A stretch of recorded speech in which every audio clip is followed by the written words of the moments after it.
Hello artists, today you're going to learn how to make a still life pumpkin. And I will have a pumpkin at every table. These are fake pumpkins, be nice to them. Some of them are orangish, some of them are greenish, some of them are a little of both, because when pumpkins are growing, it's kind of what they do, where they change from green to orange. So you're going to pick a paper for your pumpkin color. If it matches the real thing, great. It doesn't have to. And you're going to, before we forget, write your name on your paper. I'm going to go ahead and use the orange so I know you can see it loud and clear.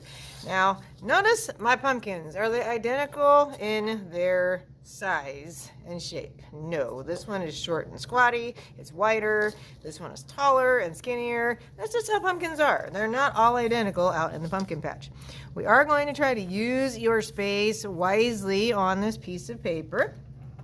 Everyone in the room is going to be armed with a black oil pastel, trying to not get black all over the world, and the pumpkin is staying in the middle of your table. You are not picking it up with dirty hands. I do not want oil pastel all over these pumpkins.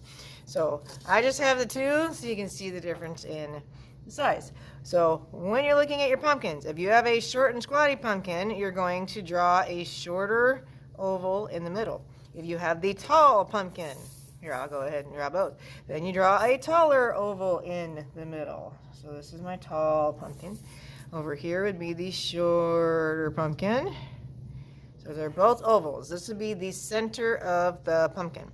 And then we need to show these other pieces that come out. Now we're trying to draw what you actually see. So when I look at this straight on, I see the center oval, and then I see two over here, two over here. Can't really see the rest from my viewpoint. So I'm going to go to the top and draw a curve and another curve. Same thing here. Curve and another curve. And I do see the stem sticking up, so I'll draw the stem. If you're sitting up high enough, you might also see a little bit of the other side. Not the whole thing, though. And here's my tall one. I'm going to repeat. Still showing that it's tall and skinny. And I see one in the center, two here, two there that are a little smaller. I do see the stem. And since I'm looking down, I can see a little bit on the other side. Okay. Our pumpkins don't look 3D yet, do they? We're going to fix that. You're going to nominate one finger to be your dirty finger. And you're going to start in the center, and you're going to smear towards the center. So I'm starting at the line, and I'm pulling it towards the middle of the pumpkin. And this creates shadow. Now, going to the next row, I'm still pulling towards the center. And this is why when we draw your pumpkin, we don't want it to be miniature.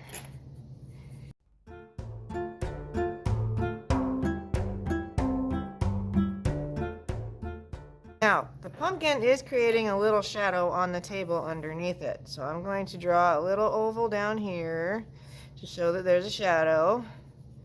I'm going to color it in.